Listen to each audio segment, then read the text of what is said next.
students, welcome once again in our YouTube PDF online class. This is class 7th history and we are studying chapter 4. The name of the chapter is the Mughal Empire. Student, in today's video we will finish the lesson in our part 6 video and final video. Okay student, so let's start the key point Sulh-e-Kul. In previous topic we discussed about Sulh-e-Kul. Sulh-e-Kul means universal peace. So the policy which was started by the Emperor Akbar and later his son Jahangir forward it into his reign. Okay, so what was the policy of Akbar in Sulh-e-Kul? It was described by his son Jahangir. So start, as in the wide expanse of divine compassion, there is room for all classes and the followers of all creeds. So in his imperial dominions, which on all sides were limited only by the seas, there was room for the professor of opposite religions and for beliefs good and bad, and the road to intolerance was closed. इसमें बताया गया है कि ईश्वर के दया और करुणा से भरे इस विशाल संसार में सभी वर्गों और सभी धर्मों के लिए एक समान जगह है, अर्थात इसमें ईश्वर ने किसी के साथ कोई भेदभाव नहीं किया है। और जो ईश्वर की जो ये सीमाएं होती हैं वो चारों ओर से केवल समुंदर द्वारा ही बंधी होती हैं। यानी स्टूडेंट, अगर आप महाद्वीप में लैंड मास पे अगर जमीन पे कहीं भी जाएंगे तो जहाँ तक जमीन होगा वहाँ तक आप जा सकेंगे, लेकिन जैसे ही वहाँ समुंदर आ जाएगा आप उसके आगे नहीं जा पाएंगे। तो बता रहे हैं कि इसकी सीमाएं सिर्फ समुंदर द्वारा ही बंधी होती हैं। और जहाँ पर विपरीत धर्मों के मानने वाले जो विचारक होते हैं या जो विद्वान लोग होते हैं, चाहे वो किसी भी धर्म को मानने वाले हो, सबके लिए यहाँ पर जगह है। इसके अलावा अच्छे या बुरे सभी के लिए यहाँ पर जगह थी, अर्थात अच्छे बुरे सब एक साथ रह सकते थे। यहाँ पर असहनशीलता या असहिष्णुता, इंटॉलरेंस का मतलब होता है असहनशीलता या असहिष्णुता, इसके लिए कोई स्थान नहीं था। Sunni and Shia met in one mosque and Christians and Jews in one church to pray. Shia और जो सुन्नी मुसलमानों के दो ये प्रमुख वर्ग हैं जो आपस में इनकी बनती नहीं है, तो उनके अकॉर्डिंग शिया और सुन्नी भी एक ही मस्जिद में प्रे करते थे। और क्रिश्चियन यानी ईसाई और ज्यूस यहूदी, इनके भी आपस में नहीं बनती थी, ये भी एक ही चर्च में प्रे करते थे। ये अकबर के सुलह-ए-कुल की पॉलिसी थी। His consistently followed the principle of universal peace सुलह-ए-कुल, और उन्होंने नियमित निरंतर सुलह-ए-कुल यानी सांसारिक शांति की जो पद्धति थी उसको, उस सिद्धांत को आगे बढ़ाया। Now next topic, the Mughal empire in the 17th century and after. अब आइए जानते हैं मुगल साम्राज्य के बारे में, अर्थात 17वीं शताब्दी और उसके बाद मुगल साम्राज्य कैसा था इसके बारे में जानते हैं। The administrative and military efficiency of Mughal empire led to a great economic and commercial prosperity, अर्थात मुगल साम्राज्य के प्रशासनिक और सैनिक कुशलता ने मुगल साम्राज्य के आर्थिक और व्यापारिक जो समृद्धता थी उसको बहुत बढ़ा दिया। और इंटरनेशनल जो ट्रेवलर्स थे, अर्थात जो अंतर्राष्ट्रीय यात्री जो दूसरे देशों से भारत आते थे, उन्होंने भारत को एक ऐसे लैंड के बारे में डिस्क्राइब किया जिसको फेबल लैंड ऑफ वेल्थ, अर्थात किस्से कहानियों में जैसा सोने चांदी का की धरती होती है उस प्रकार का धन दौलत वाला देश भारत को बताया। But the same visitors were also appealed at the state of poverty that existed side by side with the greatest opulence. On the other hand, when those visitors saw the state of poverty, यानी दूसरी ओर जब उन यात्रियों ने इतनी धन दौलत और इतनी अमीरी के बाद जब गरीबी देखा तो वो आश्चर्यचकित हो गए कि इस प्रकार की इतनी बड़ी असमानता कैसे थी कि एक और जहाँ बहुत धन दौलत हो, दूसरी ओर की बड़े पैमाने पर लोग गरीब हों, ऐसा भी उन्होंने यहाँ पर मुगल अंपायर के दौरान देखा। द इनइक्वालिटीज वर ग्लेरिंग, और ये असमानताएं स्पष्ट तौर पर देखी जा सकती थी। Documents from the 20th year of Shahjahan's reign inform us that the highest ranking mansabdars were only 445 in number out of a total of 8,000. Documents from the 20th year of Shahjahan's reign inform us that the highest ranking mansabdars were only 445 in number out of a total of 8,000। अर्थात 20वीं सदी में शाहजहां के शासनकाल में दस्तावेजों से ये पता चलता है कि उस समय तक कुल मनसबदारों की संख्या 8,000 थी, जिसमें से केवल 445 ही मनसबदार ऐसे थे जिनको उच्च पद प्राप्त थे, अर्थात हाई रैंकिंग वाले ये मनसबदार थे। ओके, और इन्हीं हाई रैंकिंग मनसबदारों को, अर्थात जो 445 मनसबदार थे, अगर इनको हम परसेंटेज करें 8,000 में तो ये होता है 5.6 अर्थात 5.6। तो केवल 5.6 मनसबदारों को ही टोटल रेवेन्यू का अकेले 61.5% रेवेन्यू इनको दिया जाता था। किस रूप में? Of the empire as a salary for themselves and their troopers. और ये जो था उनके वेतन और उनके जो सवार या उनके जो भी सैनिक थे उनके वेतन के रूप में ये दिया जाता था। The Mughal emperor and their mansabdar spent a great deal of their income on salaries and goods. जो मुगल बादशाह और जो मनसबदार थे वो अपने आय का एक बड़ा हिस्सा, यानी इनकम का मतलब आमदनी होती है, वो अपने वेतन का एक बड़ा हिस्सा वेतन देने में और अन्य वस्तुओं को खरीदने में करते थे। This expenditure benefited the artisans and peasantry who supplied them with goods and produce. और इस खर्चे से उनके राज्य के जो मजदूर थे या जो शिल्पकार थे या जो किसान थे उनको लाभ पहुंचता था। But the scale of revenue collection left very little for investment in the hands of the primary producers the peasants and the artisans.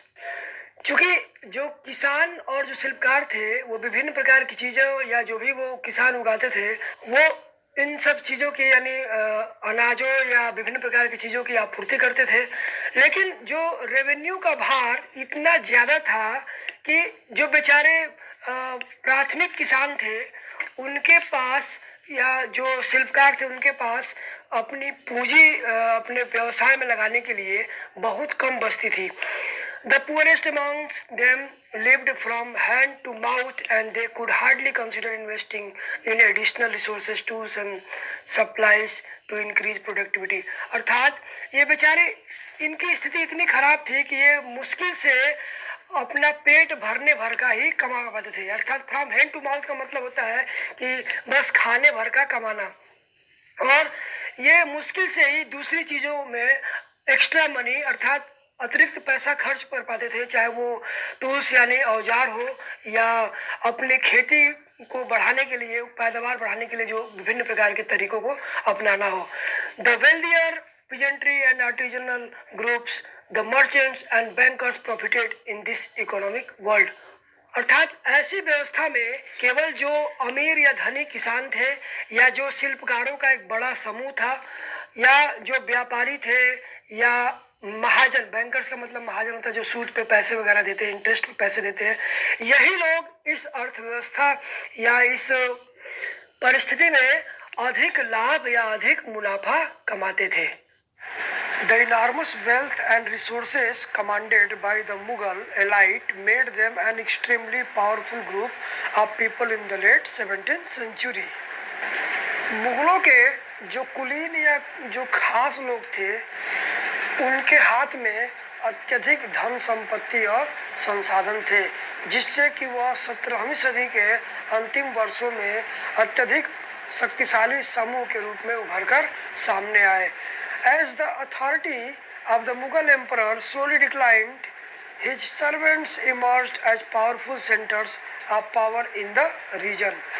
जैसे जैसे मुगल सम्राट की जो सत्ता थी वह धीरे धीरे ढलान की ओर या पतन की ओर या समाप्ति की ओर बढ़ने लगी, उस सम्राट के जो सेवक थे वह स्वयं ही सत्ता के प्रमुख और शक्तिशाली केंद्र के रूप में उभरकर सामने आने लगे। अर्थात उन्होंने खुद ही जिस जिस इलाकों में उनको पावर दी गई थी वहाँ खुद ही उन्होंने उसके ऊपर कंट्रोल कर लिया। They constitute new dynasties and held commands of provinces like Hyderabad and Awadh. और उन्होंने इनमें से कुछ ऐसे शासक थे जिन्होंने अपने नए राजवंश स्थापित किए और हैदराबाद और अवध जैसे प्रांतों पर अपना नियंत्रण स्थापित कर लिया। Although they continued to recognize the Mughal emperor in Delhi as their master by the 18th century, the provinces of the empire had consolidated their independent political identities. यद्यपि कि ये अभी भी मुगल सम्राट को ही अपना राजा या स्वामी मानते रहे, तथापि 18वीं शताब्दी तक साम्राज्य के कई राज्य अपनी स्वतंत्र राजनीतिक पहचान बना चुके थे। So student, we will read more about them in chapter 10। हम इसके बारे में अध्याय 10 में और विस्तार से जानेंगे। ओके स्टूडेंट, यह है आपका मुगल एम्पायर का 17th सेंचुरी और उसके बाद का समय का हाल। Now move to the other topic. This is our next topic, elsewhere. Elsewhere it means अन्यत्र, अर्थात दुनिया के दूसरे देशों का हाल। किंग्स एंड क्वीन अर्थात राजा और रानी। There were several great monarch all near contemporaries in different parts of the world in 16th century. अर्थात 16वीं शताब्दी में दुनिया के अलग अलग हिस्सों में और भी कई सारे महान राजवंश हुए जो कि अपने महान राजा और रानी के लिए जाना जाता था।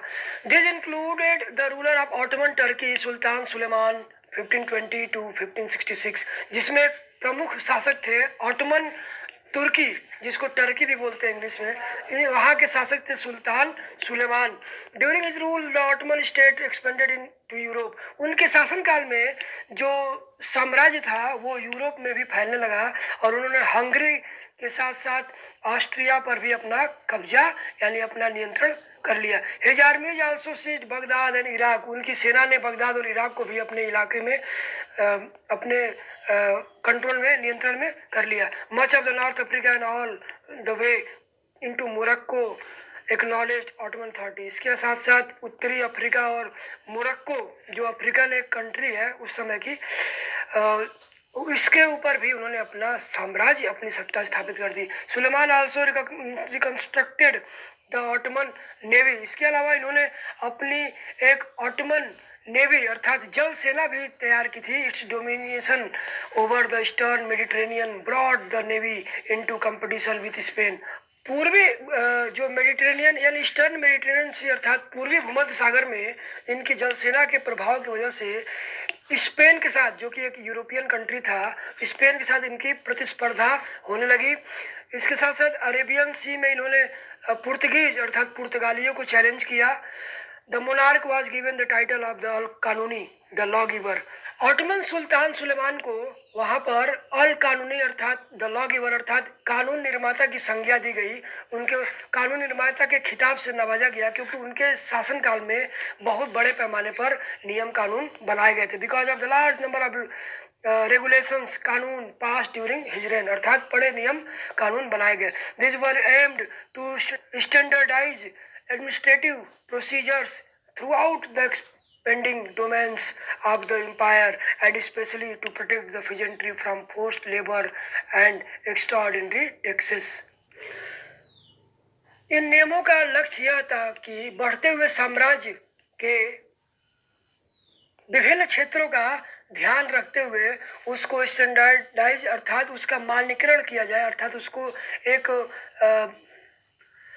एक मानक निर्धारित हो जिससे कि जो बेचारे गरीब किसान हैं या जो मजदूर हैं उनको भारी भरकम जो टैक्सेज अर्थात जो कर है या जो उन्हें राजस्व देना पड़ता है उससे वो बच सके, या ज़बरदस्ती जो उनसे काम लिया जा रहा है उससे वो बच सके। Later in the 17th century when public order decline in Ottoman domains the reign of Suleman कानूनी was remembered as a period of ideal governance. आगे चल करके जब 17वीं शताब्दी में जब सार्वजनिक व्यवस्था का पतन हुआ अर्थात ऑटोमन जो एम्पायर का जब पतन हुआ तो आगे चल करके सुलेमान कानूनी के शासनकाल को पीरियड ऑफ आइडियल गवर्नेंस अर्थात आदर्श शासनकाल के रूप में याद किया जाने लगा. So okay student, now look this questions. Find out more about Akbar's other contemporaries, the ruler of England, Queen Elizabeth, 1558 to 1603, the Safavid ruler of Iran, Shah Abbas, and the more controversial Russian ruler, Caesar Ivan IV Vasilevich, he also called Ivan the Terrible, 1530 to 1584. अर्थात अकबर के समकालीन जो अन्य देशों के जो प्रमुख शासक हुए, चाहे वो इंग्लैंड की एलिजाबेथ हो या ईरान का सफाविद शाह हो या शाह अब्बास हो या आपका सबसे विवादास्पद जो रूसी शासक था इवान फोर्थ वेस्लेविच, जिनको इवान द टेरिबल अर्थात जिनको भयानक इवान के नाम से भी जानते थे, इनके बारे में आप पता लगाइए और जानने का प्रयास करिए. So student, this is the end of the chapter. I hope you have enjoyed well. If you have any doubt, you can ask on my WhatsApp number. So stay home, stay safe. All the best. Good luck.